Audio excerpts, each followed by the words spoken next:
Good morning fifth class. कैसे हैं आप सभी?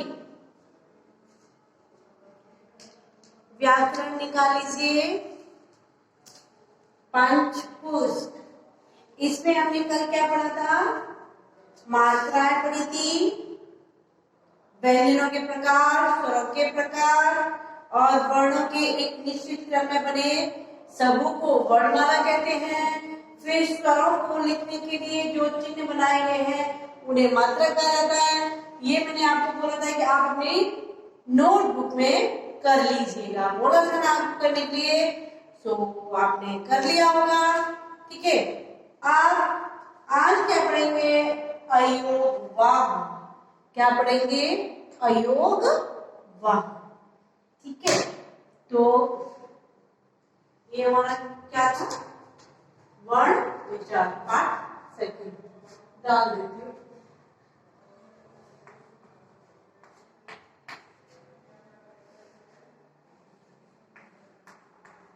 वर्ण विचार, ठीक है। ये क्या था? हिंदी व्याकरण। ओके, तो अयोगवाह में क्या है देख लीजिए।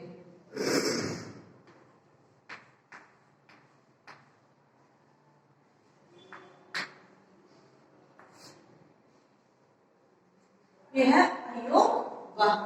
तो आपने अपनी बुक ओपन कर रखिएगा, तो मैं बताती हूँ, आप देखते जाइएगा। ठीक है, अयोगवाह 11 स्वरों व 35 व्यंजनों के अतिरिक्त हिंदी में कुछ ऐसे वर्ण हैं जो ना तो स्वर हैं और ना ही व्यंजन है। इनको क्या कहते हैं? अयोगवाह।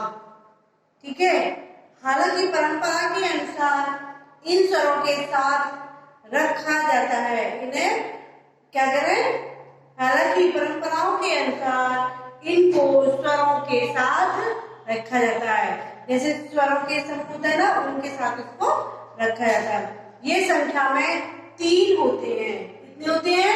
3 होते हैं। कौन कौन से होते हैं? अनुस्वर, अनुनासिक और विसर्ग।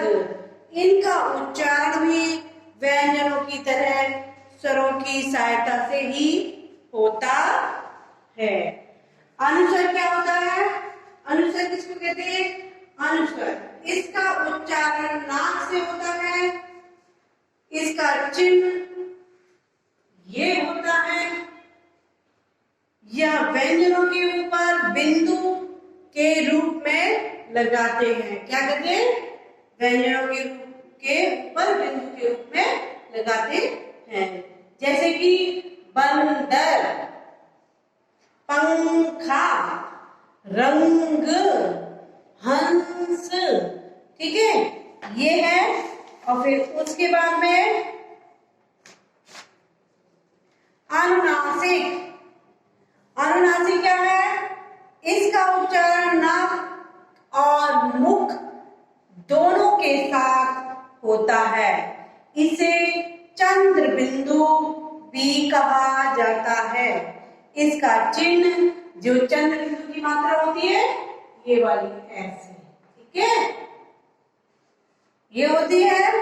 फिर यह भी व्यंजनों के ऊपर लगाया जाता है। जैसे आँख, चांद, गाँव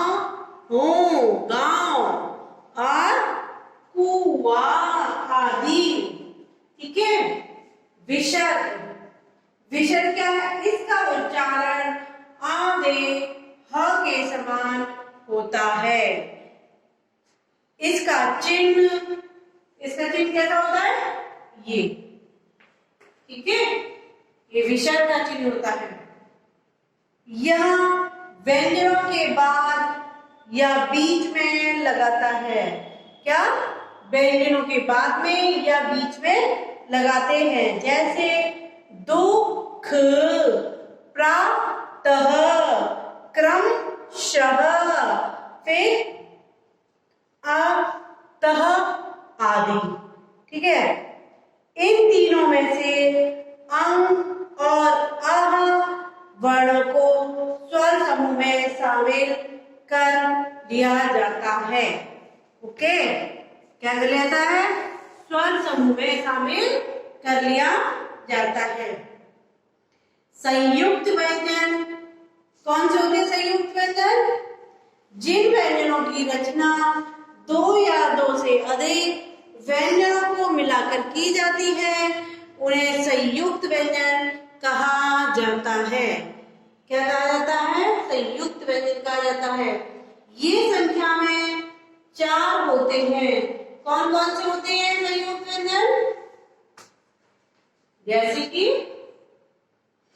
च, त्र, ज्ञानी और श्रमिक। ठीक है, फिर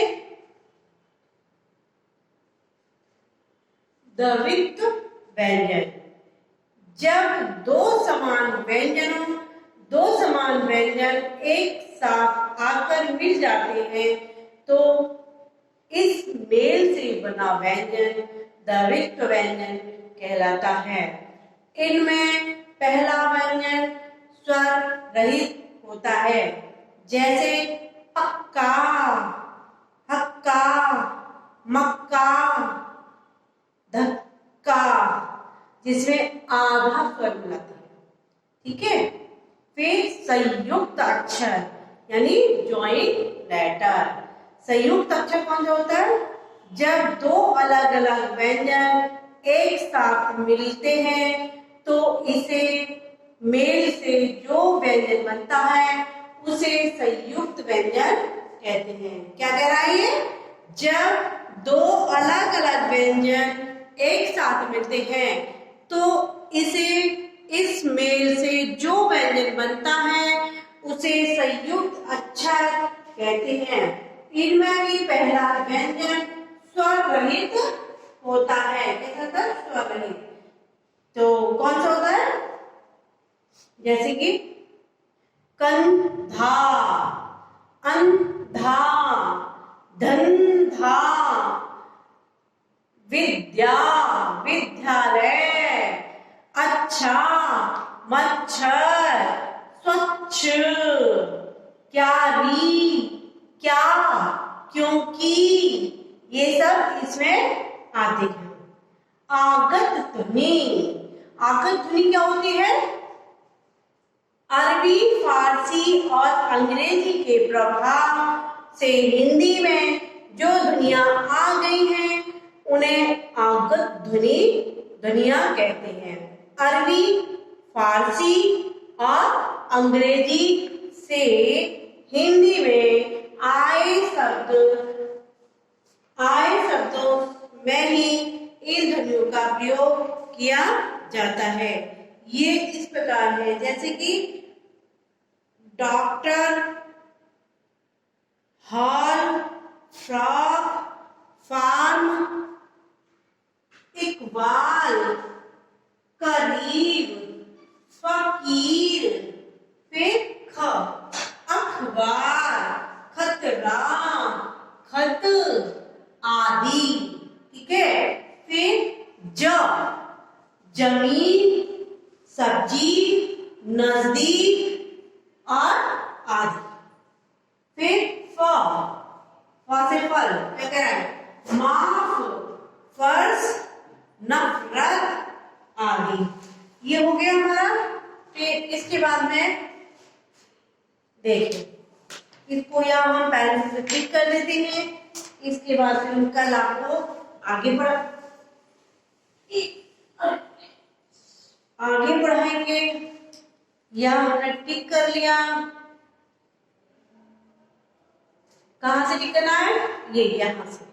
ठीक है, फिर अभी मैं आपको 2 क्वेश्चन करा देती हूँ, तो प्लीज आप लोग कर लीजिएगा। सबसे फर्स्ट नंबर क्या है? इसको कर देती हूँ इरेज।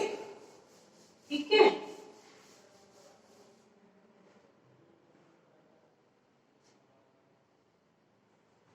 क प्रश्न उत्तर। ठीक है, तो फर्स्ट वाला क्या कह रहा है, वर्ण किसे कहते हैं? तो फर्स्ट, वर्ण किसे कहते हैं? तो बताइए किसे कहते हैं वर्ण, मैंने आपको बताया था।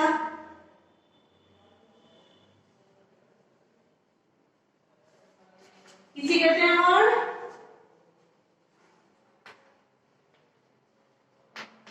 भाषा की वह छोटी इकाई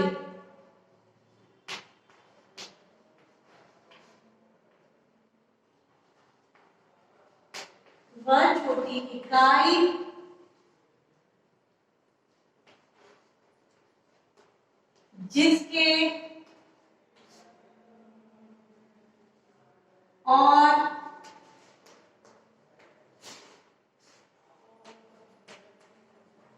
टुकड़े नहीं किए जा सकते। क्या? टुकड़े नहीं किए जा सकते।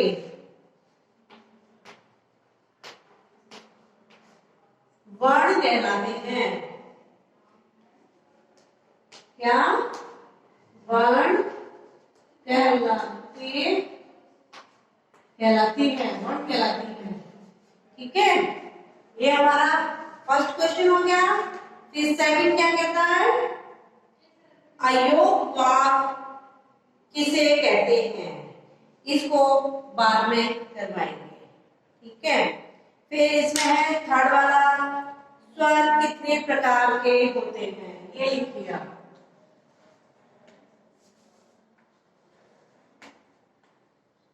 थर्ड, स्वर कितने प्रकार के होते हैं? ठीक है, तो स्वर कितने प्रकार के होते हैं बताया था मैंने आपको।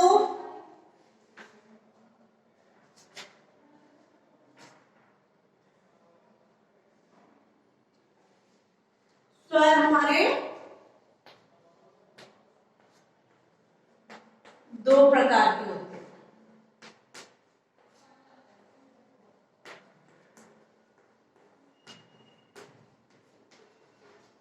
कौन कौन से? फर्स्ट, हर्ष स्वर। ठीक है,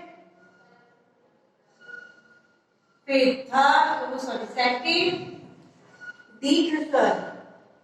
कौन होता है? दीर्घ स्वर।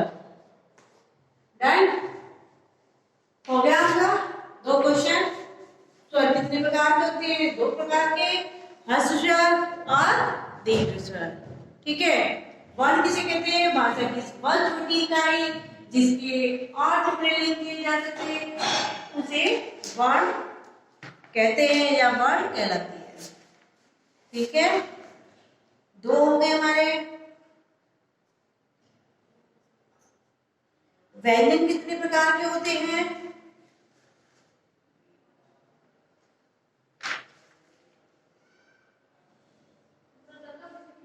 व्यंजन तीन प्रकार की होती है, स्पर्श व्यंजन, अंतःस्थ व्यंजन और ऊष्म व्यंजन।